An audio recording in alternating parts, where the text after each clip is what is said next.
Hi, all. This is Carrie Beyond the Accent. This is the third duo episode, and I am so psyched to have this wonderful person with me on here.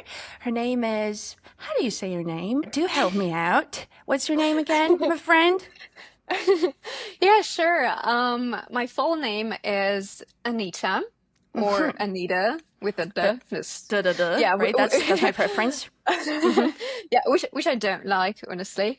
And then there is also Annie. My students primarily call me Annie. I just feel more comfortable going with that one when it comes to speaking English specifically. Yeah. So That makes a lot of sense. Right. I also don't like going with my full name. Carolina. It's just they never know how to spell it. At Starbucks, it's always a struggle. So I just go Carrie. Right. Let's just do the two syllables.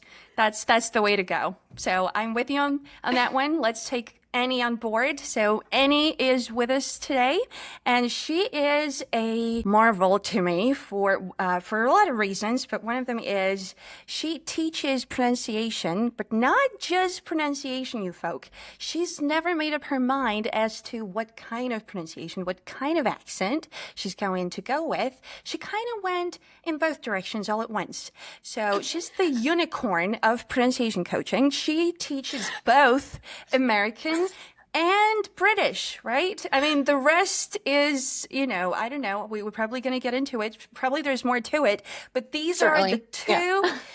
two major possibilities, and she just never really said no to either of them, and she can do both, and she does both beautifully. That's probably the first question that I'm going to ask. Like, how the heck does one do that, and how did you end up in that place? Where did that journey start for you? Please do let us know. Okay, alrighty. I grew up basically hearing the British accent primarily. My teachers at school, my private tutors, they were all Brits from the UK. And that's why probably I would say that I feel very comfortable with the British accent much more. And then later, I got admitted to this American university in Armenia. And well, I guess it's obvious, pretty obvious that everyone there was primarily speaking with the American, this general American. I'm not sure if it's the right term, honestly. If I find it quite, well, terribly inaccurate. But still, yeah, they would use that one, not the British one, as well as the professors, of course. They all were from the US. They had this American background. And basically, when I was a freshman, I had lots of friends. I made lots of friends. Most of them were Armenians from diaspora, Iranian Armenians from Cyprus, from Europe, from the US as well. And one of the friends, one day she decided to approach me and go like, you know what, Anita? So she's speaking with this Persian accent. You know what, Anita? I really hate your British accent. And and well, at that point, I was not a very assertive person, I would say. I was not confident. I don't really have a shaped identity, honestly, at that point. And I felt like, okay, then certainly there is something wrong about me, and I need to fix that. And that's how I started observing the American accent of my professors. Um, and I remember this so well. I have this vivid memory of how I would record the sessions at university during our classes and then go back home and listen to the recording so I could maybe imitate, mimic certain sounds and words and maybe try to follow the intonation, the rhythm, and all of that. Um, I would even do that during the very sessions. Most prominent memory, I would say, would be of the word water. Of course it is, right? Yes, right. because I mean it's completely different in British, right? We would say water, which feels much more comfortable to me. And then I hear my professor go with, I don't even remember the context. I was not even paying attention to what she was saying anymore. And then I hear this word water, this radically different one. And I would just sit there and go, water, water, whisper, just water, figuring out how he's making that sound. The flapping T, right? And then the R at the end. So that's basically what I did with my American accent. Right now, I'm not saying I'm very good at it, honestly. And I feel like this I beg to differ. Excuse me. The statement that I am coaching both the accents and then that I am an American accent coach, I think is too strong, honestly. Well, at least this is what I'm telling my students. All of my students are well informed about that beforehand. That what I essentially do is that I help to reshape their foreign accent by applying the American sounds. Right? So I wouldn't say it's American accent training Mhm. as opposed to the British one, which is a complete like it's intonation, rhythm, all of these patterns and all. While when it comes to the American one, I do not really delve into the intonation and rhythm because I still Mm. believe there is lots of room and place for improvement. Mhm. So, well, I mean, I admire professionals like you, Carrie. I mean, I'm looking up to you, seriously. I appreciate you saying that. So, Thank you. um, Mm-hmm. yeah, British accent coaching is completely different from the American one.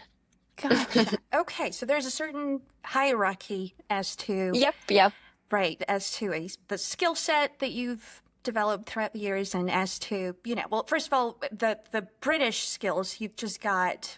There's more baggage, neutrally speaking, right? So there's, well, emotionally. I bet there's more to it, right? A lot more has happened throughout the years because you've had more exposure, right? There's been more people, there's been more things have happened, right? As far as the British, let's say, side to you, right? Would that be accurate? Yeah, yeah, that's very true. But on the other hand, though, I sort of kind of stopped using the British accent during my university years, Right. and that's why Mm. the American one started dominating. So that's also very curious because I struggle, for example, to speculate and develop thoughts, something very advanced and academic with my British accent. Yeah, it's just crazy curious for me too. My British accent English is much more simplified, I would say. Yeah, I would struggle to debate with it, for instance. Hmm. Okay. Well, that makes a whole lot of sense, right? That's what takes us back to the idea of bilingualism and identity and how whatever it is that we do in a language and an accent, well, whatever it is that we master in said accent, right? That whatever it is that we contribute to that domain that we have, chosen, opted for in a given accent, whatever it is that we feed in that accent, well, that is what we're Hmm. going to get, right? You reap what you sow, right? Well, again, in a neutral, there's no particular connotation to it. It's just that whatever it is they contribute, you get out of it. So you basically debated in an American accent. Therefore, that's the accent that you're used to doing it in, right? And that is just so, Exactly. so very interesting because that is what you Hmm. trained your brain to do. And I really wanted to talk to you about what it feels like to you to do things in an American accent compared to what it feels like to you to do things in a British accent. Like, what is it that you associate with these worlds to your identity? Because these are little worlds of Annies, of Anitas. Anitas, you don't like the Anitas. Uh, It's all right. version of things. I do listen. I'm going to try and do my best to not do things that annoy you a little bit. That is important. I That's know okay. names matter. So so do tell me what is it that it what is it that the British side to you and the American side to you? What is it that they feel like to you on the emotional side, like the emotional Hmm. spectrum?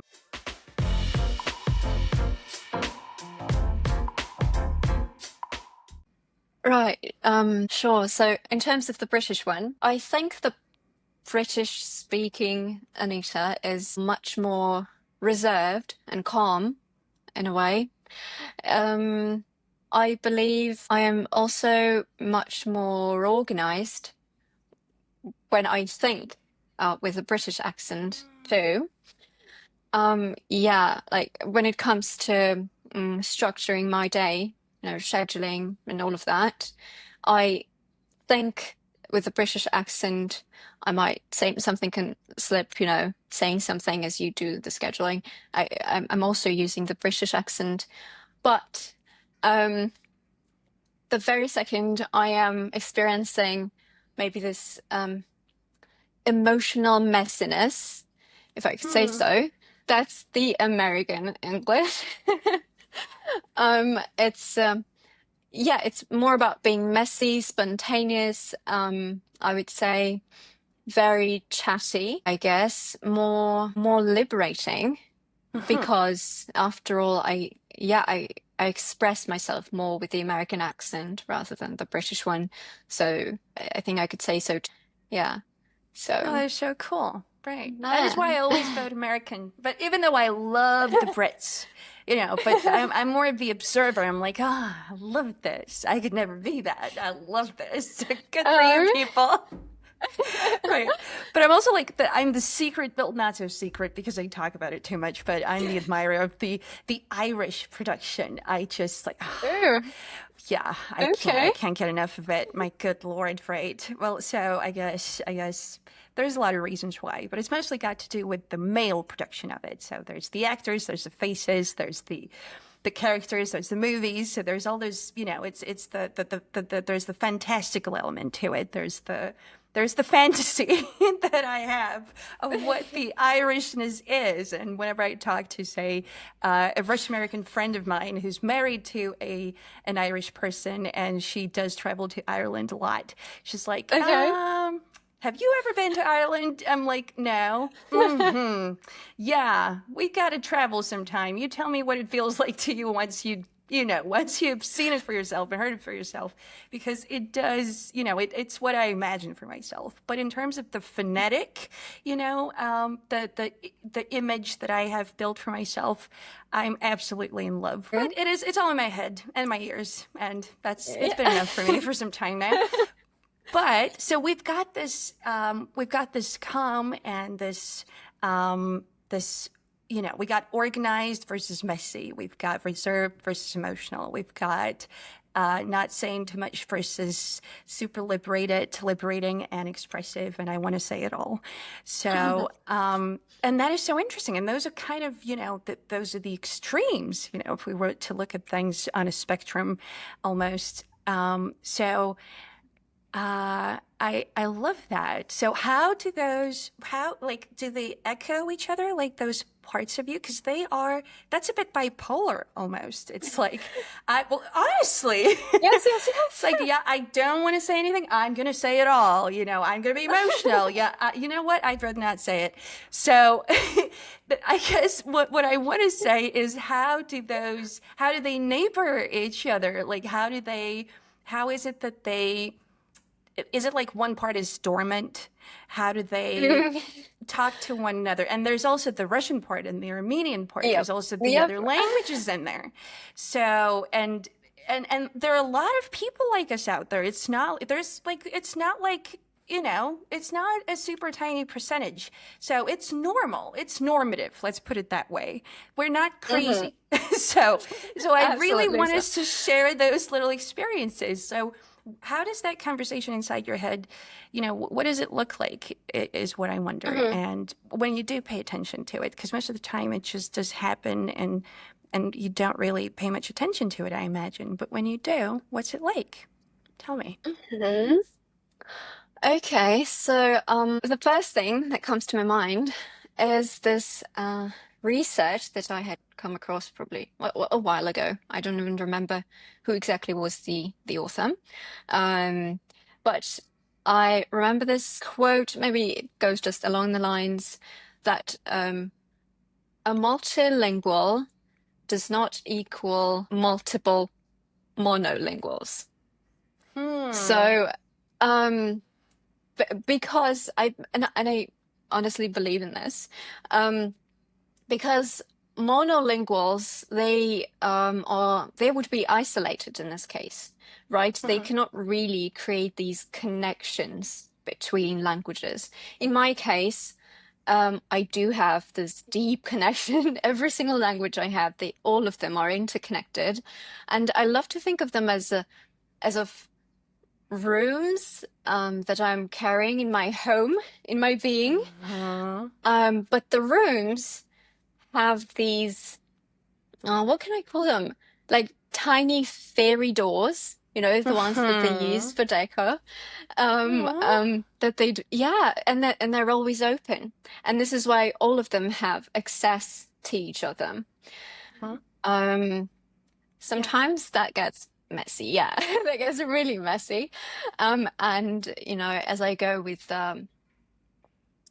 American Anita, sometimes the British Anita wants to squeeze in, you know, and Like, or hello, quite the I'm still yeah, yeah. here. Yes, Hello. yes. Yeah, yeah, just like that. Or quite the opposite when it's the British Anita and I'm suddenly getting overstimulated, right? And excited, really excited about things. The American Anita is like, so I guess it's my turn now. I guess it's my turn. I think this is what really is going on in my head in a way. And I love this because all of my different selves, they emerge depending not only on the situation that I'm in, but also depending on the language I'm speaking. Mhm. And I think that's just so beautiful.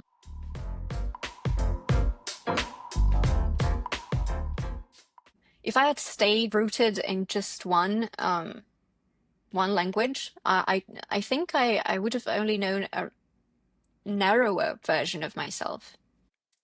Tell me more about that. I guess it would be kind of dumbing it down a little bit, but I think that's a good exercise. So if you were to think of, say, four adjectives for the Russian Anita versus the Armenian Anita, we've come up with Mm, some for the American version of you and the British version of you. So well then Russian versus Armenian, right? So something that comes to mind culturally, right, and personality wise, what is it that comes to mind off the top of your head if you don't overanalyze, okay. right? What is it Yeah, that's yeah, right okay. there? Yeah. Sure. So the Armenian self. So, in the first place, I think that would be something like family oriented. Yeah. For sure. Yeah, I feel deeply rooted in a way to my culture and all. My family, so that. Mhm. Mm, Probably tender. I'm more tender in Armenian, I think. It's a I sweet am, word. yeah, warmer. Um, Mm. and I love to use words of love in Armenian. So, Oh. um, I love hearing that back. We have this beautiful like John, and I can't live without John. That Mm. word is just oh, um, Okay. I miss that a lot here in Moscow without my family. So that, and in terms of the Russian one, well, I think that would be a little bit tricky because I've got lots of clarity and structure in my head when I speak in Russian, and I might be a little sharp sometimes, sharp and Mhm. straightforward. Mhm.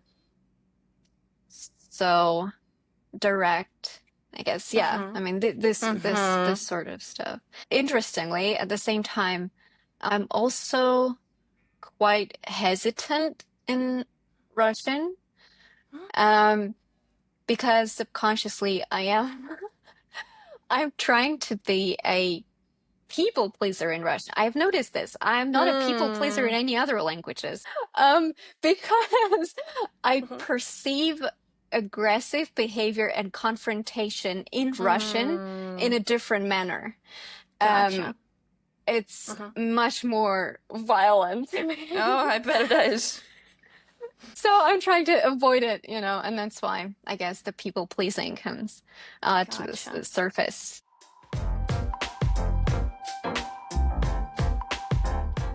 In terms of phonetics, so like Armenian, Mm. what does it sound like to you? Three terms that come to mind. So, like for instance, American, it's to me, it's like it's flowy, it's loud. My God, it's loud. Or for instance, New York, it's super. It's got like yeah, it's got a sharpness to it. Whereas Californian, it's got this annoying, I don't know, butteriness to it. It's like I don't know. Give me some edges, you know. So Yeah, as yeah, yeah. like, geez, come on, give me some peaks in there. Like I cannot hear you. So when you think of Romanian, right? Well, okay, first of all, I know this must be odd when someone's like, oh, say something in Armenian, Jesus, but but if you were to, for instance, like produce a sentence that says something like I don't know. You can say whatever you want. Like, Carrie, your hair is messy. Why didn't you like, I don't know, like brush your hair this morning? So if you were to say something like that, and then tell me Uh-huh. about something about the phonetic character of what you just produced. Like, what does All right. Armenian sound like to you in terms of Okay. the flavor phonetically? There you go. Yeah, Okay, so let's you go. said the sentence just before I go. I'm not that fluent in Armenian, so Yeah. I'm using dialect. Yeah, whatever you've got there. No, no, No, no, I no. I wouldn't just know. okay. All right, but just letting you know that I might use words from the dialect and not even know that it's Yeah. from the dialect and it's not the literary Armenian. But okay. Absolutely, So, absolutely. Yeah, you go, girl. you Yeah. what you said was, I guess, something like, um, I'm also going to say your name with the accent, Yes. Yeah, I Armenian want accent. that. Please, let's go. It's kind of simple. Keri, Mazeret, ես ինչ խառնված է, ինչի չես սանրել առավոտը։ Oh, this is so cool. Oh my God.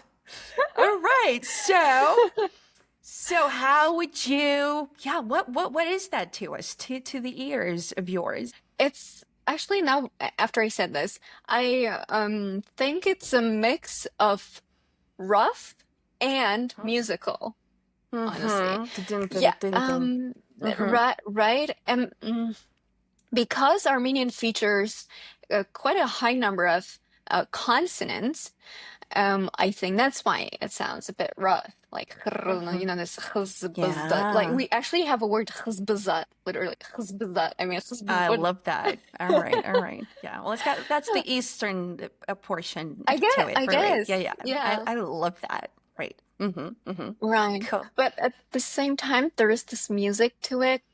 To There are concepts and words that do not exist in other languages that I'm speaking, and That's always there. The concept missing, right? So concept that is missing that's there in Armenian and you miss it in the other languages. What is that concept? Mm. There's like a uh, ton, I bet, but one yeah. that comes to mind first. What would that be? How can I put it honestly? Because I know it's related to love, to expressing love, I think. Okay. Um, I mean, I just mentioned my favorite word, John, and I Yeah, cannot yeah. translate it. So it's I cannot not translate it. quite translatable. So okay, so why No. won't it transfer? So if you were to like again, the descriptive way of putting it. So it's what is it? What are like the five words around it, but they're not it? What is it? What's missing? How would you put it? So it's not friend, love, but it's kind of that and that and what else is it? Is it dear? Like what's there? What else is there? I love I What? love the deer. Tell me. What is it? Um, John. John is like, well, you use it to show affection in the first place. I don't think you would use it when you're interacting with someone who you just do not even care about. And that affection can be expressed with this word to anyone. Like it can be friendly, it can be about love, like romantic love. Uh, you use it a lot when it comes to your relatives. It's so, so versatile. Like you could say, um, Annie, just you're looking for me and you're like, Annie, and I Mhm. go, John. So Mm. yeah, The I don't know. pragmatics of it as well, right? So it's just like when you would insert it and what's going on, and it's just like, and you feel it, right? It's like the color that you can't Yes. explain, And right? yeah, and exactly. And when I Yeah. go John, you might respond back with Johnny John, just to Oh, make even Jesus. more of this love. Yeah, like more of this love and So you affection. multiply the love with that word? That is too There's cool. I can't yeah, take it. there are many other they're just so crazy. There are so many expressions. Like I would die on your body. Literally, this is how you Hmm. translate it. Yeah. But it sounds so beautiful in Armenian. Like Mm. Mernem Johnny. Like it's so much love in there. I love how you go, "Mwah." Chef's kiss. Can't you see, people?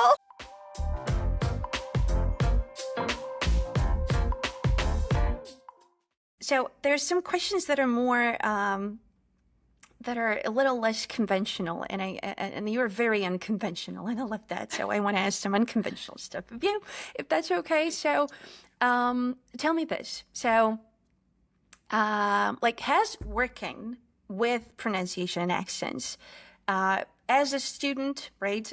Again, self, like you decided for yourself. Okay, I'm gonna record American professors and whatnot, and I'm going to emulate and imitate, and I'm going to just Hmm. reproduce things and replicate, and I'm going to teach myself. But then you started teaching yourself. So has that shifted how you see yourself?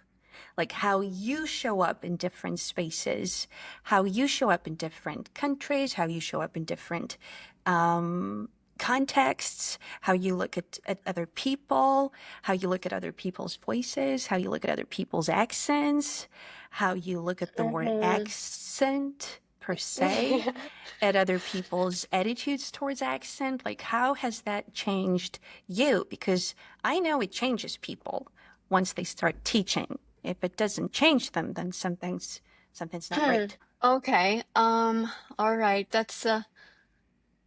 Loaded, I know. That's a thought-provoking one. Yeah. Um. You got it though. I Okay, know. well, of course, there is a lot I had discovered about myself throughout the journey. Um, Not only through the accents, but the languages in general too. I mean, the accents too, the British and American specifically, right? Um, Finding out that I can be loud, expressive, and all of that. So that was something completely new to me and something that I did not practice in any other of the languages or the British accent, right? So that's quite a discovery, I think. Another prominent one would be, I think, I found out that different accents carry different emotional vocabularies. Your entire mood can shift depending on which accent you're using, honestly. And I've noticed that among my students as well. When they begin with their foreign, let it be Russian accent, when it comes to uncovering their British potential, right? They completely open up the voice, the confident side of them. They also recognize that it's not really the accent journey is not really about like losing yourself and creating a new version of yourself, but rather tuning into another part of yourself. So yeah, and accent wise, I used to have this idea that you either have an accent or you don't have an accent. But now, I mean, it doesn't make any sense to me to say you don't have an accent. I mean, th- we produce sounds as we speak, and an accent is essentially about sounds, right? So we all have an accent when someone from a different place hears us speak. Um, that's quite an insight. Right. that not one person doesn't have an accent, right? So if you don't have an accent, then you probably don't speak. So, which is which Exactly. happens, right? I mean, but that is just not the kind of work you and I do. So, right. Absolutely. And it is a matter of terminology, which is a huge chunk. What is it? What are the concepts that we rely on? What is it that we install? What is it that we plant inside people's heads, right? Because that does affect the Hmm. perception that they have of themselves and the thing that they're trying to grow, right? Like, so that Right, thing that I'm right. working on, so it's something that I'm supposed to have or not have. So I'm supposed to not have an accent. So I'm trying to work on something that I'm supposed to not have. It's just like, Yeah, that's what on earth is happening here? What? yeah. I mean, you mentioned that, and there is this another odd question that you're being asked, like, how do you speak without an accent? Do you hear this often? Sometimes, Oh, yeah, because yeah. Oh, you don't have an accent. You don't have an oh accent. yeah, That like, thing. It's just like, and I was so confused at that point. Yeah, yeah. It was just recently I had this meetup with some of my followers here in Moscow, and one of the girls just was like, "So, how come you don't have an accent?"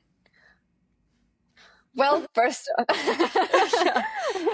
And you don't want to be like um, condescending about this either, because yes. but with Americans as well, right? So it's just like it's this. What do you call this? Well, with them, I do get condescending sometimes. It's just like, okay, listen up, my friend.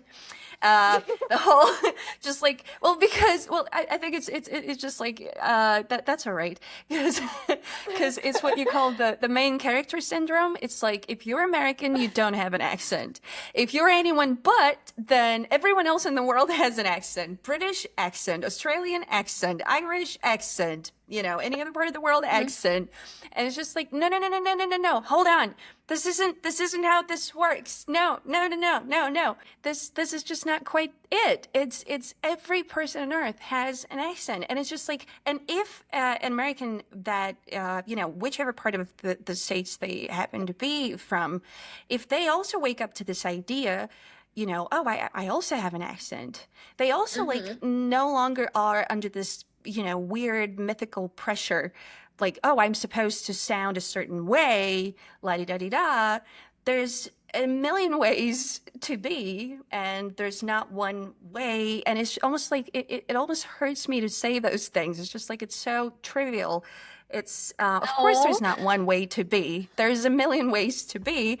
There's good ways, there's not such great ways in terms of how, it comes off, in terms of what works, in terms of what doesn't, in terms of what's liked better, what's liked less, depends on who your audience is. There's no there's no perfect way. I get it, but there's definitely numerous ways. Can we just like agree about that? Can we just make yeah, have an exactly. agreement that there's no one way? So yeah, I could ramble about that for like for 100 years. Sorry, yeah. You were Oh, saying? I get that. Oh, No, that's amazing. I get that. I totally get that, and I love talking about that too. I would love to, just expand the awareness, expand and increase the awareness about this as well. yeah, yeah, yeah. It's our job too, I say. Yeah. Right? Yep. Part of the job description. Mm-hmm. Mm-hmm. Absolutely.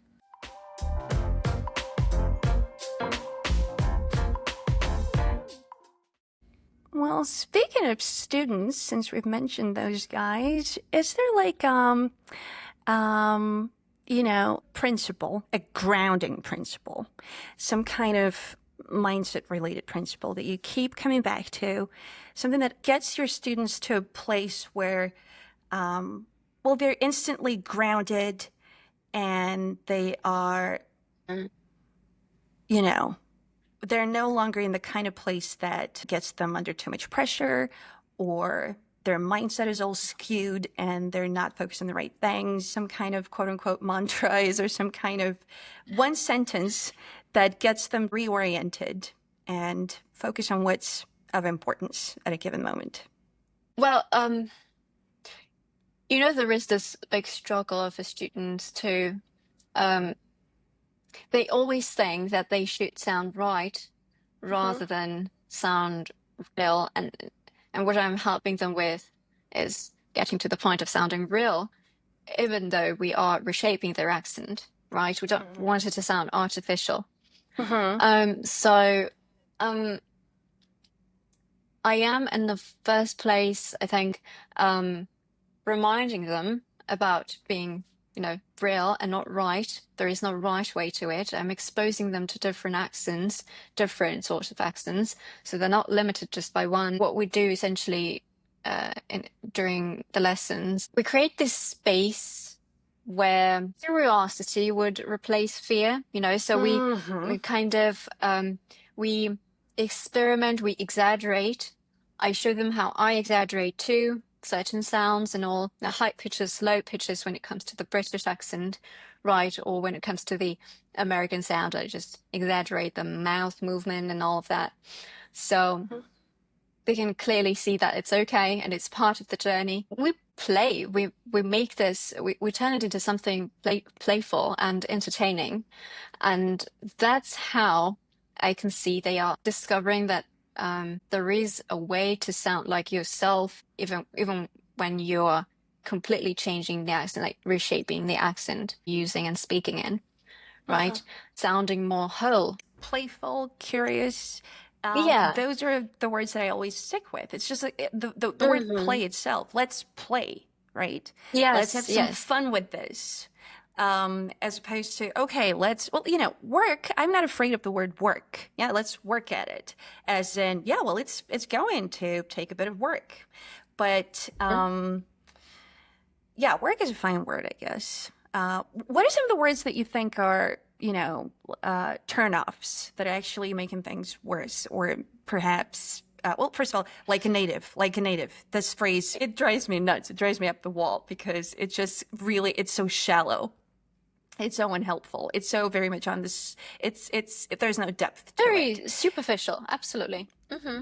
Yeah, 100% superficial. So, what else Hmm. is it that you think is unhelpful? What kind of phrasing, what kind of marketing, what kind of wording, when, directed at the person that you're trying to work with towards fluency and ownership is unhelpful. So, we got play and curious on the one side. So, what is it that we have Mm. that is unhelpful, you would say? Perhaps there's not a whole Yeah. lot. Yeah. I I believe when it comes to the accent, there is no to the accent, not pronunciation. There should be no room for the word incorrect or Yeah, wrong. No, yeah, yeah, yeah, like this yeah, is wrong. And yes, and yeah. I'm helping my students to unlearn this because they often do use that and be like, "Was this correct? Was this incorrect? Did I make a Yeah. mistake?" Yeah, yeah, yeah, yeah, yeah. Technically, if we jump to, I don't know, to the southern UK, no, Hmm. you sound absolutely natural. Just fine. Right. Yeah. Yeah. Or bad, right? Again, good, I think works every time because good is good. Like, yay, you feel good. Yes, You're yes, yes, sounding yes, great. yes. Awesome stuff. It's just, Hmm. just pure raw positivity. I mean, when has that ever hurt anyone? But bad, like, but bad is like, it's just, when has I don't that even ever helped understand anyone? what, What? yeah, no, yeah, I Yeah. don't even understand what it's supposed to, like, what kind of Yeah. meaning is it carrying? Yeah. Yeah, yeah, yeah. Well, I mean, as in badass, that I think works, right? But I mean, any other kind of bad, no, Yeah. no, I'm not too sure. I'm not too sure that's helpful. That's not workable. Yeah, well, like the good old Soviet kind of, that was bad. Sit down. Hmm. Like, are You you don't for say, real? yeah, like, this is not how we say it, but Mm-hmm. do you really know all of the, I mean, the range of accents, the dialects? Oh my goodness, come on. Exactly. Right. Hmm. Right. Right. I know. That sort of stuff. Definitely. Yeah, Hmm. mistake, correct, and correct. Yeah. Uh, Especially, well, yeah, correct. I mean, correct is like, correct as in, yes, yes, that's what I meant. I mean, it's not like I want to right, police right. the language, right? But as in, yeah, this is it. You got, like, you hit the spot and, like, for instance, Uh-huh. allophones, right? We got like a ton of space around this one possibility, right? But there's so many other little spots that you could also have hit and you still would have gotten it quote unquote right. So, Absolutely. and that's what I always like. I teach the word allophone like right off the bat. Like, I want you guys to know that there's all those little allophones, and your mouth is like, it's small, but it's also like, there's a lot of space in there. There's a lot you could have done, and it still would have worked. How about that? So I like the word possibilities. I think that's also my favorite. Like, there's so many more Yeah, I love that. possibilities they could have hit. Certainly, certainly, Yeah. exactly. I think what could be acceptable,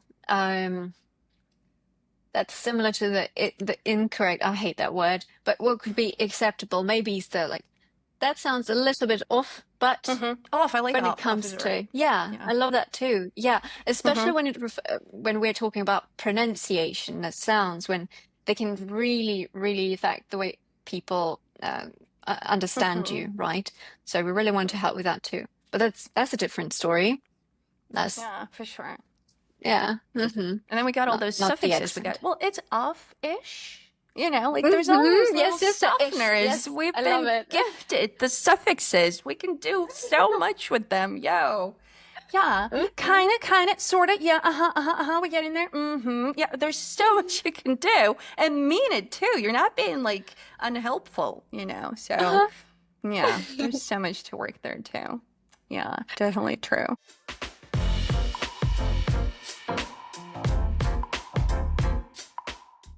Do you have any favorite voices, right? So maybe some actors, some speakers out there, someone that, you'll hear and your mind just immediately goes, that's it, that I want to hear more of. That is just, that soothes me. Yeah, okay.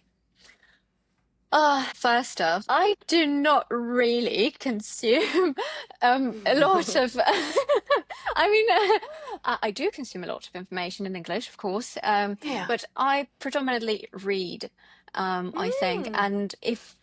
and if I listen, I don't usually even know who I'm listening to, honestly. Oh, Um, right. That is interesting. I It's like, there's a voice. yeah, and Okay. then watching is something that I don't like doing either. I don't really fancy it. Like watching movies or Mhm. YouTube videos, all of that reels, scrolling on Instagram and social media. Yeah, I wish I would do more of that. Because I don't, it might be a little bit challenging for me to think of someone. The first person, okay, the first person that comes to my mind is probably Emma Watson. I love the way, not only the way she sounds, accent-wise, but simply the way she structures her thoughts and delivers them. The way she uses grammar and language, this vocabulary is just Mhm. Mhm. it's so appealing and delightful. But I mean, oh my goodness, okay. So I guess that would be her. I can't really think of anyone American? with Anyone the American? Anyone American American? accent. Yeah. You can't think of anyone American? Uh, That cannot be it. Take a second. okay. It's Yeah. gotta be Okay. someone. Let me Oh, I'm think. hurt. I'm hurt. No, I can't. This is too much. I'm kidding. Maybe there's someone out there. Maybe it could be. I mean, doesn't have to be female though. Maybe there's like a guy or no one out there. No. I'm thinking of I can't recall his name honestly, but you've maybe probably watched the Office series, the Office Okay. series, Okay. and the main character was Steve the lead Carell. character. Yes, Oh, yes, I I think that's love him. him. Yeah, okay, Oh, of that him. course. He's just amazing. Good Lord. He's my favorite too. I love him. Um, He's the national treasure, right? Mm-hmm. I Absolutely. wouldn't say it necessarily is, well, in his case, I think it's the Mhm. accent for sure, and the way he plays with the words. Okay.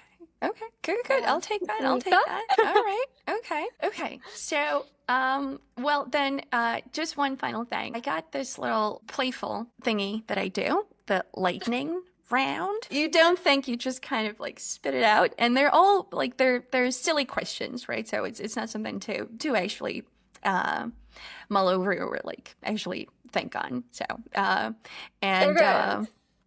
they're silly, so therefore, answers are also they don't have to be um, non-silly. They can also be very silly. So, do what you will with them. Okay.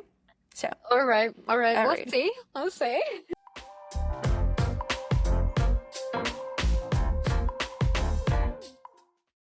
So, RP or estuary? RP. Sure. Okay. All right. Okay. Go to snack when lesson planning or lesson panicking. Go oh. Well, like, oh my goodness. All right. Oh, I gotta listen in like 5 minutes time, and I really gotta like get some Yeah, fuel. yeah, yeah. Sour cream. That is so interesting. Not just yogurt, but sour cream, y'all. Ex I'm a All great right. fan. I love Okay. it. That's so sweet. All right. Okay. Okay. One English phrase or idiom that makes no sense and yet you kind of adore it. Um, okay, that makes no sense.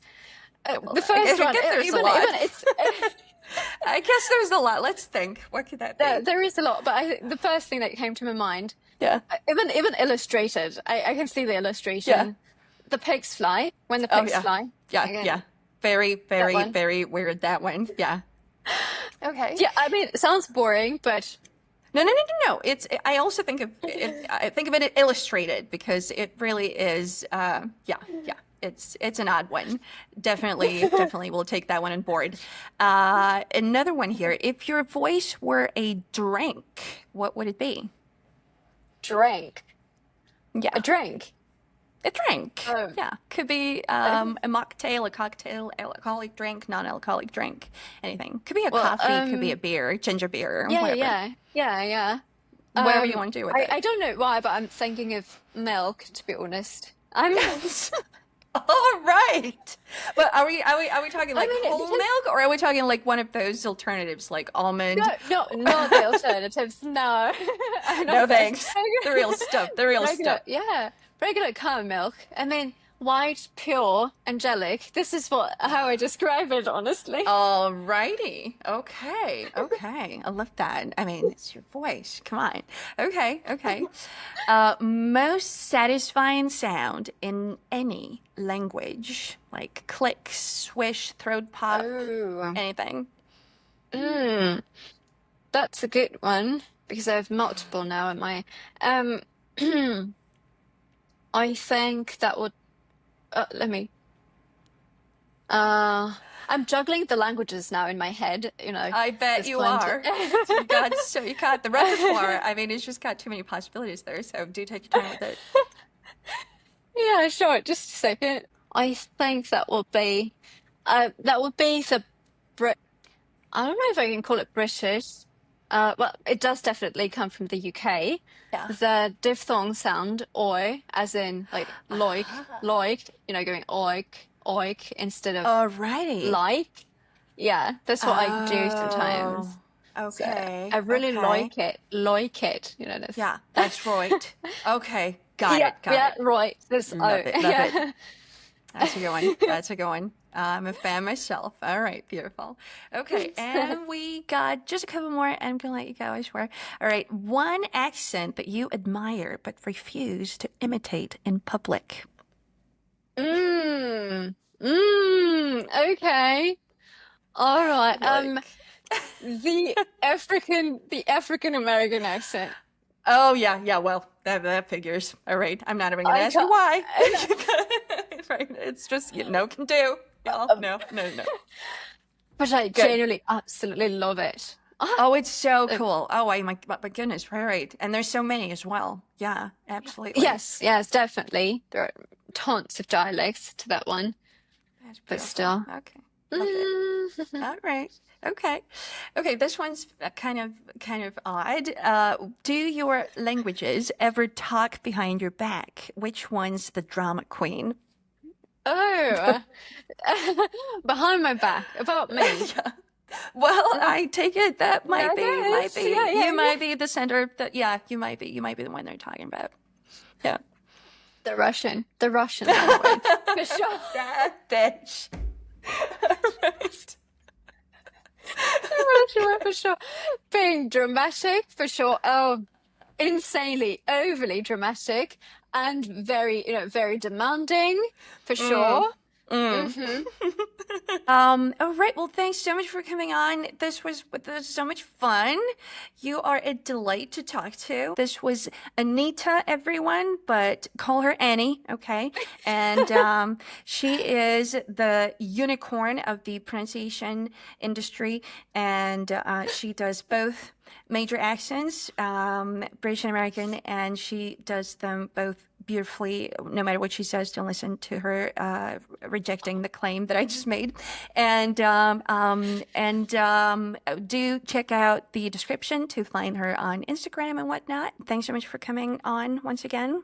So Thank say you. bye to everyone. You. Right. Yeah, thank you, Kerry, first of all, for inviting. You got it. I'm so flattered. I don't know if I sound posh when You when I go sound like, great. And you didn't mix thank you. any accents, by the way. Well, I Okay, mean, just a little bit at all the right. beginning, and it was so cool to watch you do that. That was so interesting because you were like when you were talking about the uni years, it was more American, and Right, and that's right. just what we talked about. Well, yeah, that's the Yeah, era that I exactly. spoke the American, so I'm going to talk about it in American, and it's fascinating how your brain works. And thanks so much for sharing the stories. So, Thank you all again. right. It was a complete delight for me too, honestly, Kerry. You can't imagine Well, how happy I I was to be here. see it. I see my face and your face. All right. So, marvelous stuff. So, this was Beyond the Accent, everyone. Anita.